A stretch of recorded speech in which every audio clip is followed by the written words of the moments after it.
할렐루야. 오늘도 예배의 자리에 나오신 성도님들을 주님의 이름으로 축복하고 환영합니다. 함께 이 시간 기도하며 예배의 자리로 나가겠습니다. 함께 기도하겠습니다. 하나님, 오늘도 저희들을 지키시고 보호하시는 하나님의 손길을 경험합니다. 하나님 없이는 한순간도 살 수 없음을 이 시간 고백하오니 주님, 저희들의 삶의 자리 가운데 주님 함께 하심을 경험하는 예배의 자리가 되게 하여 주시옵소서. 감사드리며 예수님의 이름으로 기도하옵나이다. 아멘.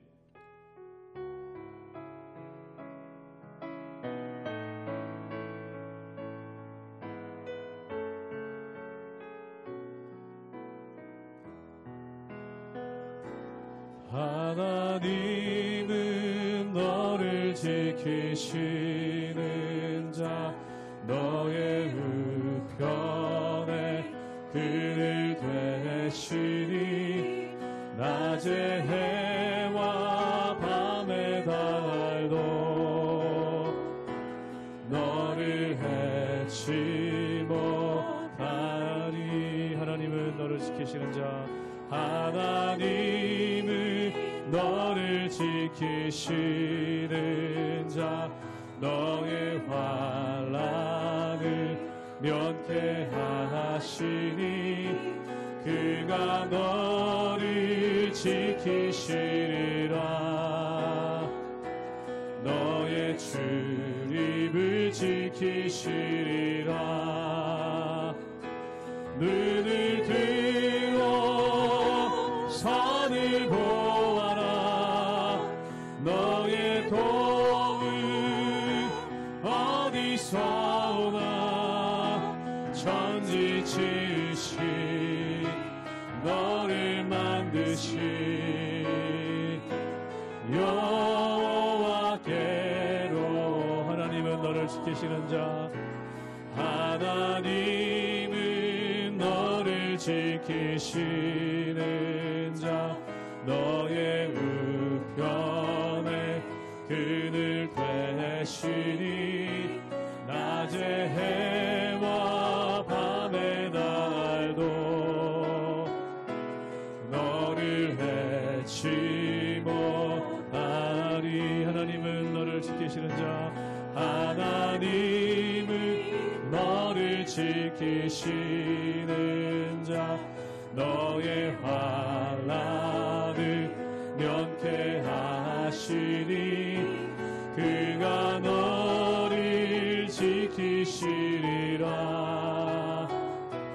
너의 출입을 지키시리. 눈을 들어 산을 보아라.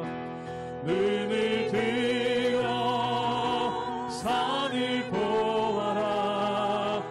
너의 도움 어디서 오나.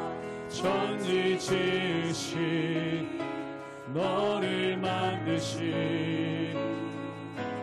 여호와께로. 눈을 들어 산을 보아라. 눈을 들어 산을 보아라.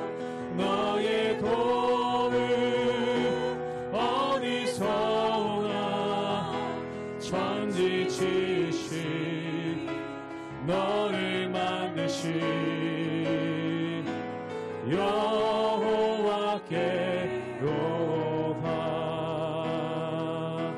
주 없이 살 수 없네. 죄인의 구주여, 그 귀한 보배 피로 날 구속하소서. 그 주의 사랑으로 흘리신 보혈이 내 소망 나의 위로 내 영광 되니. 주 없이 살 수 없네. 주 없이 살 수 없네. 나 혼자 못 서리. 힘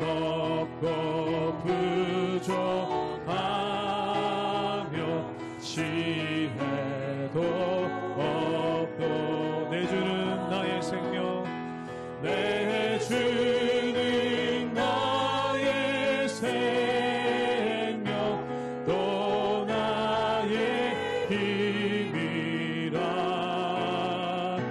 주님을 의지하여 지혜를 얻을 주 없이 살 수 없네 주 없이 살 수 없네 세월이 흐르고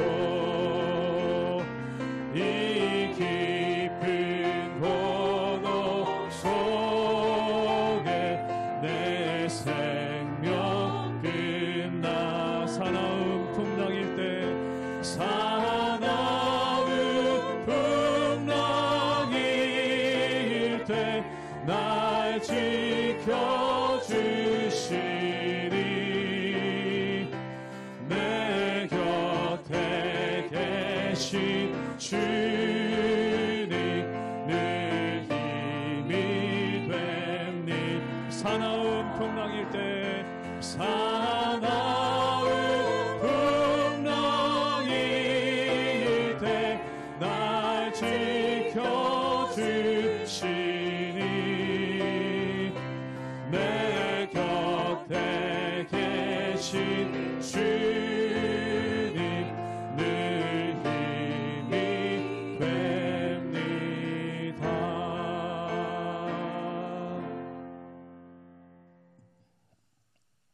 할렐루야. 오늘도 새로운 아침 하나님의 은혜와 평강이 여러분들 삶에 가득한 하루 되기를 주님의 이름으로 축원합니다. 예, 오늘은 이제 요한복음 4장에 들어가게 됩니다. 여러분, 우리는 누구나 고정관념을 가지고 살아가죠. 우리가 어릴 때부터 경험을 통해서 학습한 것들이 굳어지고 우리 안에는 고정관념이라는 그 자리를 잡습니다. 예수님 당시에는요, 남자와 여자 단둘이 함께 있는 것은요, 금기사항이었습니다. 그리고 나쁜 소문을 또 불러일으키는 위험 요소도 있었습니다. 그런데 예수님은요, 그런 상황에서 여인을 만나기 위해서 사마리아에 직접 찾아가셨습니다. 당시 사회적인 고정관념을 깨뜨리는 모습을 볼 수 있습니다. 왜 그러셨을까요? 말씀을 통해 우리가 도전받고 실천할 부분이 무엇인지 함께 은혜를 나누는 시간 되기를 주님의 이름으로 축원합니다. 요한복음 4장 1절에서 14절까지의 말씀입니다. 예수께서 제자를 삼고 세례를 베푸시는 것이 요한보다 많다 하는 말을 바리새인들이 들은 줄을 주께서 아신지라. 예수께서 친히 세례를 베푸신 것이 아니요 제자들이 베푼 것이라. 유대를 떠나사 다시 갈릴리로 가실새 사마리아를 통과하여야 하겠는지라. 사마리아에 있는 수가라 하는 동네에 이르시니 야곱이 그 아들 요셉에게 준 땅이 가깝고 거기 또 야곱의 우물이 있더라. 예수께서 길 가시다가 피곤하여 우물 곁에 그대로 앉으시니 때가 6시쯤 되었더라. 사마리아 여자 한 사람이 물을 기르러 왔음에 예수께서 물을 좀 달라 하시니 이런 제자들이 먹을 것을 사러 그 동네에 들어갔음이로라. 사마리아 여자가 이르되 당신은 유대인으로서 어찌하여 사마리아 여자인 나에게 물을 달라 하나이까 하니 이런 유대인이 사마리아인과 상종하지 아니함이로라. 예수께서 대답하여 이르시되 내가 만일 하나님의 선물과 또 내게 물 좀 달라 하는 이가 누구인 줄 알았더라면 내가 그에게 구하였을 것이요 그가 생수를 내게 주었으리라. 여자가 이르되 주여 물기를 그릇도 없고 이 우물은 깊은데 어디서 당신이 그 생수를 얻겠사옵나이까. 우리 조상 야곱이 이 우물을 우리에게 주셨고 또 여기서 자기와 자기 아들들과 짐승이 다 마셨는데 당신이 야곱보다 더 크니까. 예수께서 대답하여 이르시되 이 물을 마시는 자마다 다시 목마르려니와 내가 주는 물을 마시는 자는 영원히 목마르지 아니하리니 내가 주는 물은 그 속에서 영생하도록 솟아나는 샘물이 되리라. 예수님은 제자들이 세례를 많이 베푼 것을 바리새인들이 들었다는 사실을 알게 됩니다.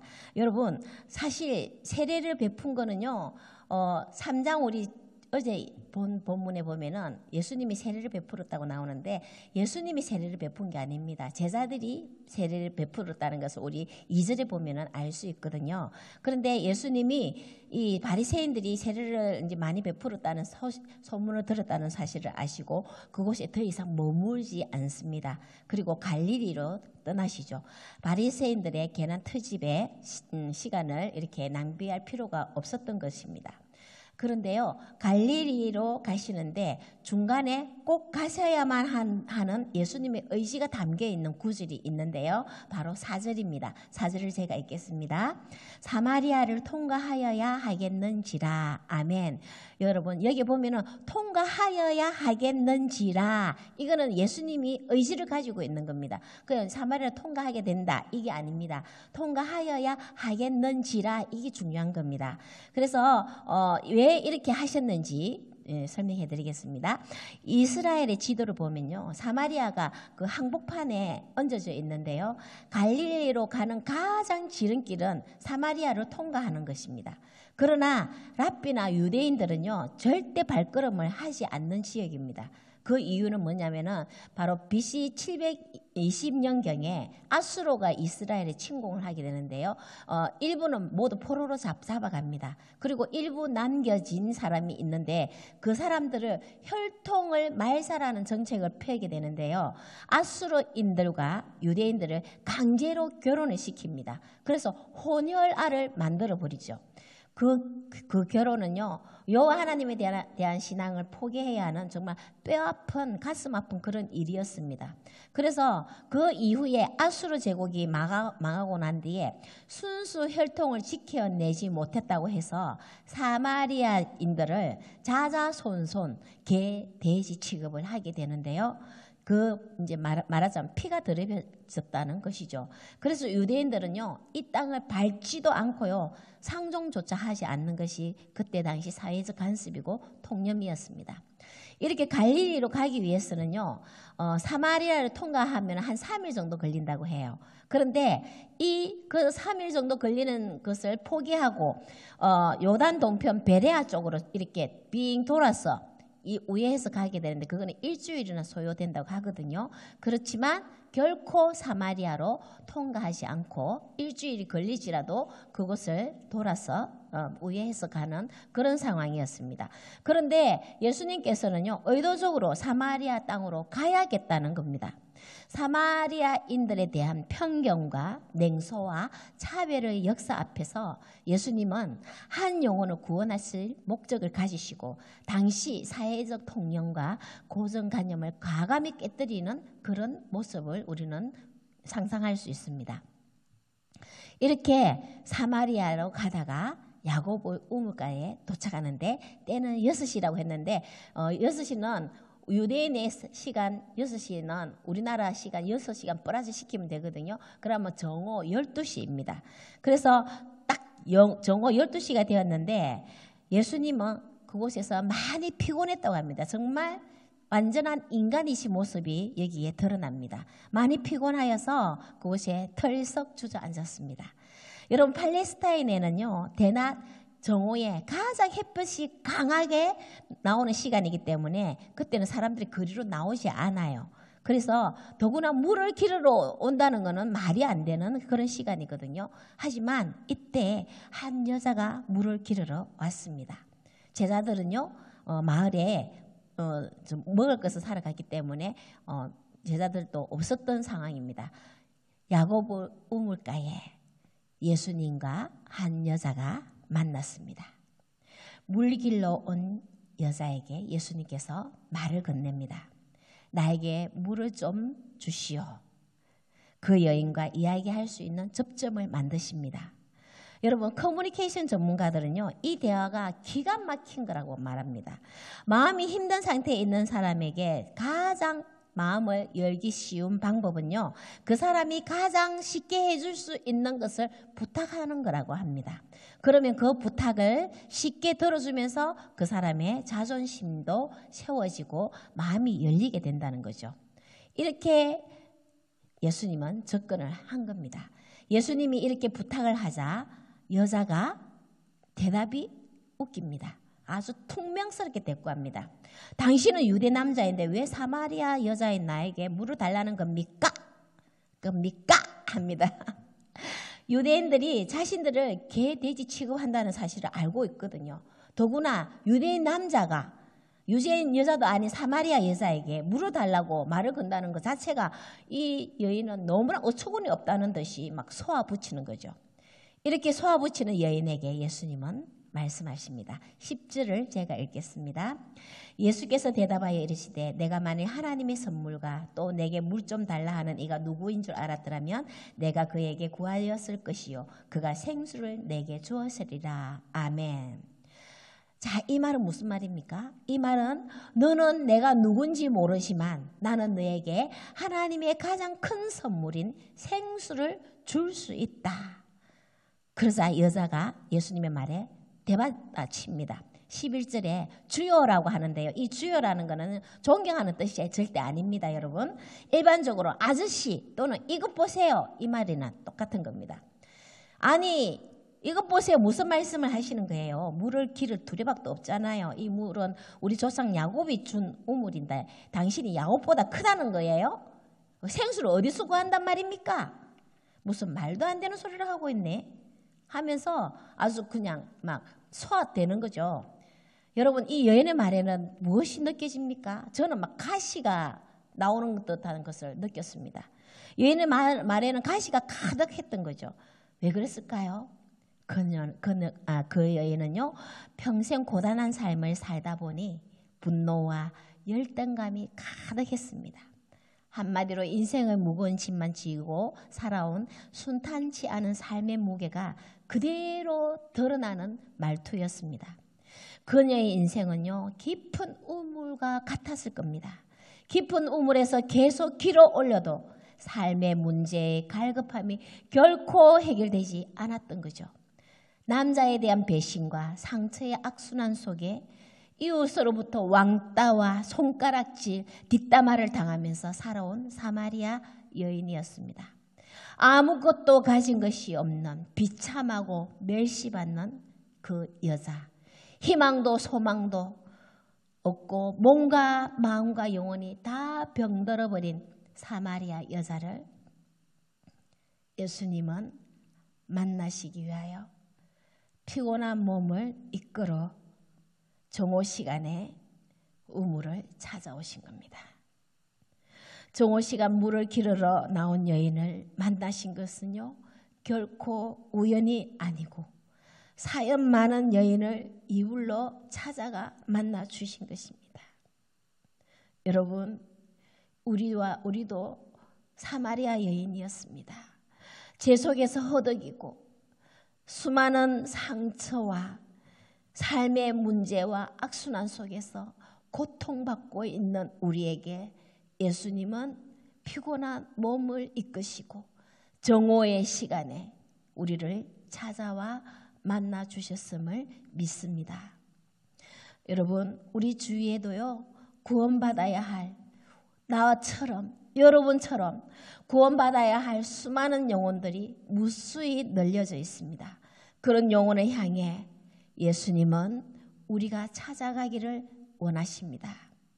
하지만 어떤 고정관념이나 선입견 또는 인종에 대한 편견으로 학벌과 외모에 대한 고정관념으로 우리는 전도나 선교가 방해받을 수 있습니다. 특히 부정적 고정관념은 큰 문제가 되죠. 여러분 요나 한번 보십시오.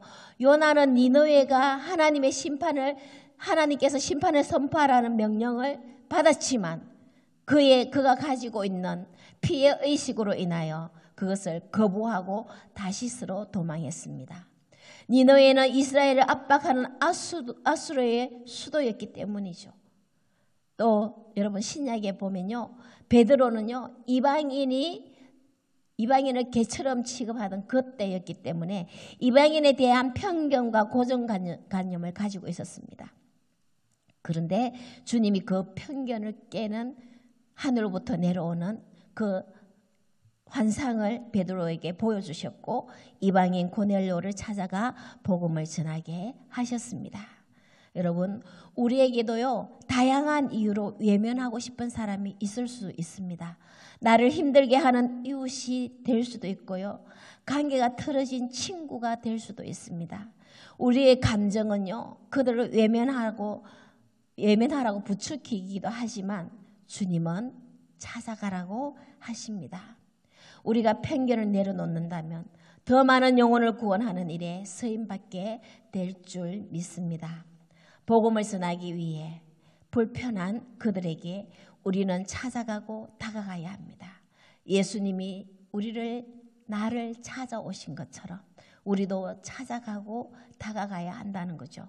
전도를 가로막는 가장 큰 걸림돌은 여러분 무엇인 줄 압니까? 바로 나 자신입니다. 우리에게 생명을 내어주시고 우리를 구원하신 주님의 사랑을 우리는 먼저 기억하면서 나 자신 내려놓고 나의 고정관념이나 내 편견을 내려놓을 수 있어야 하겠습니다. 그리고 예수님께서 여인에게 영적 해갈에 대한 생수에 대해 말씀해 주십니다. 14절을 제가 읽겠습니다. 내가 주는 물을 마시는 자는 영원히 목마르지 아니하리니 내가 주는 물은 그 속에서 영생하도록 솟아나는 샘물이 되리라. 아멘. 그 여인은 생명수의 근원이자 메시아이신 예수님을 만났습니다. 그녀는 스스로 해결할 수 없는 문제에 예수님은 해답을 주셨습니다. 그 결과로 그녀는 생명수의 근원이자 메시아이신 예수님을 믿게 되었죠. 여러분, 우리의 고정관념이나 부정적인 생각이 무엇인지 한번 돌아보십시오. 그렇다면 내 속에 가지고 있는 부정적인 생각이나 고정관념, 선입견이 있다면 여러분 십자가 앞에 다 내려놓고 기도하면서 복음을 전할 수 있기를 소망합니다. 기도하며 순종하게 될 때 우리는 사마리아 여인처럼 구원받는 수많은 영혼이 주께로 돌아오는 것을 보게 될 줄 믿습니다.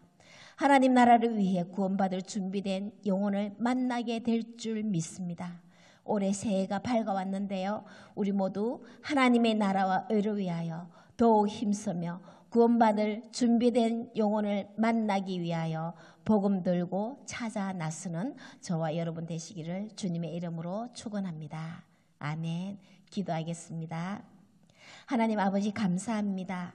우리의 잘못된 고정관념이나 선입견으로 구원받아야 하는 영혼들을 놓칠까 두렵습니다.